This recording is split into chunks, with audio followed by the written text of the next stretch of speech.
Hi, I'm Gareth Davis from UCC Coffee, and today I'm going to talk to you about the biggest challenge you will face on the high street when it comes to coffee. How do I get a consistent product? Now, it shouldn't be that difficult to get a consistent coffee. It's very simple, 2 ingredients in a cup. But for whatever reason, you'll find a great coffee and then a terrible coffee in the same establishment charging the same price. So what are the telltale signs or rules that I can apply that are going to help me understand if the coffee I'm about to spend my money on is going to give me the experience that I want from it? Now, I'm going to start with how you would assess whether or not you spend your money on a food product. So number 1, the first thing you're going to look for is it clean? Number 2, is it appealing? Number 3, is it organized? And finally, has it been cooked well or correctly? And I'm going to show you today what the rules are to help you decide before you've spent your money whether or not the coffee you're going to get is worth the money and that you're going to get the experience that you want from it. So what are the rules for coffee?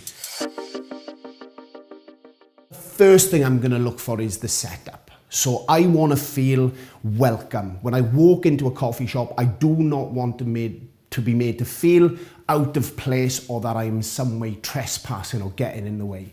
I want the person behind the counter to welcome me in, and I want to feel like there's a very clear and simple process for, right, how do I order, what can I order, and where do I stand to get it, and what's the system? This is going to make me feel comfortable, and it's going to allow me to enjoy my experience in the coffee shop.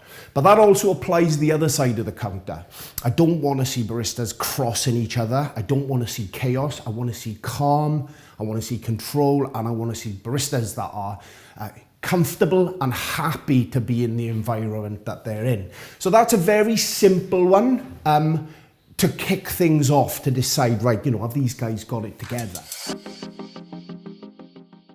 Number 2, espresso. So now the thing with espresso is it's very difficult to see when you compare it to food, as an example. It's very easy to see with food if something's fresh or if it's not. But with coffee, when it's fresh, it's brown, and when it's stale, it's brown. So it's a lot harder to tell, is my coffee going to be fresh here? So there's a few clues. The first clue for me is going to be how much coffee is in the hopper. So that's the plastic thing on the grinder. If it's full to the top, I would want there to be a queue of people getting ready to empty that hopper. If there isn't a queue of people, there's a very good chance that that coffee's been sat in that hopper for longer than it needs to be and is becoming stale, and with that, your product is deteriorating and becoming pretty bitter and nasty instead of, sweet and juicy, which is what we want from a coffee. The hopper might be empty, so you might actually see, they haven't put too much coffee in there. So what other clues are there? Well, is the hopper dirty? So if the hopper's dirty and cloudy and it looks oily, they might not have too much coffee in there at that moment, but that is definitely something that they do. So I would, in that case, avoid using that equipment, because it's either a lack of care or it's a lack of understanding that you can't leave too much coffee in there because it is going to affect the quality of the product. The next thing I'm looking at with espresso, and this is maybe the next step for identifying whether something is right or wrong, is the speed that the coffee is going to come out of the machine at. So what we're looking for, and there's lots of machines out on the market. There might be the bean to cup machines. Now with those machines, what we are looking for is a pour time of around 15 to 20 seconds. So we want to see from the moment the coffee appears until it stops, that should take 15 to 20 seconds. With a traditional machine where you have baristas, that's closer to 25 seconds. Now, there can't be any compromise on this. You can't speed up the way coffee cooks. Coffee is coffee, and it behaves in a very simple way.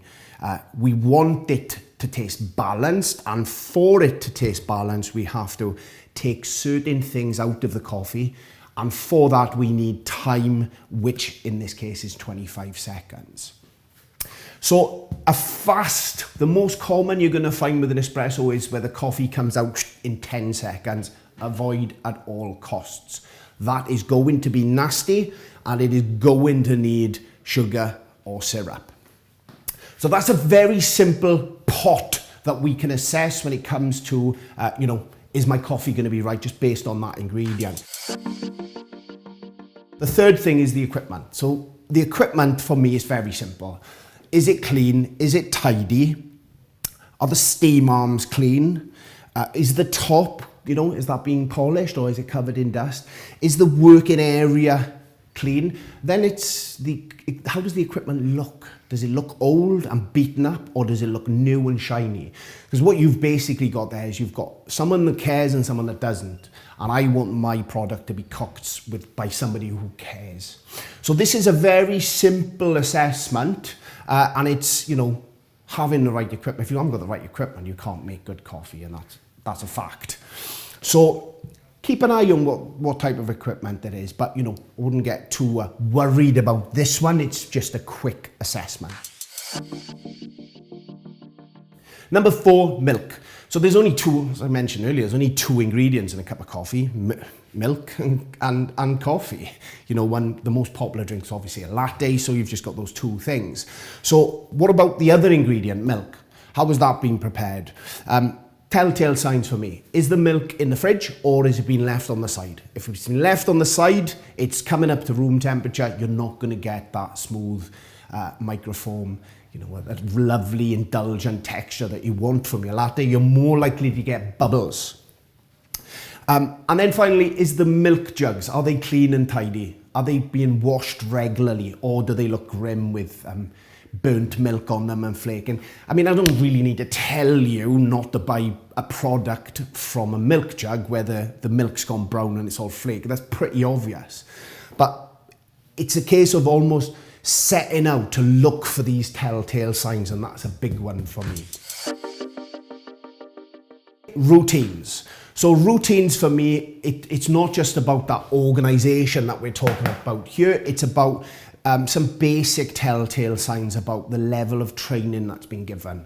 So what we want, if we think of a coffee machine a little bit like a cooker, we're going to prepare 2 ingredients on it.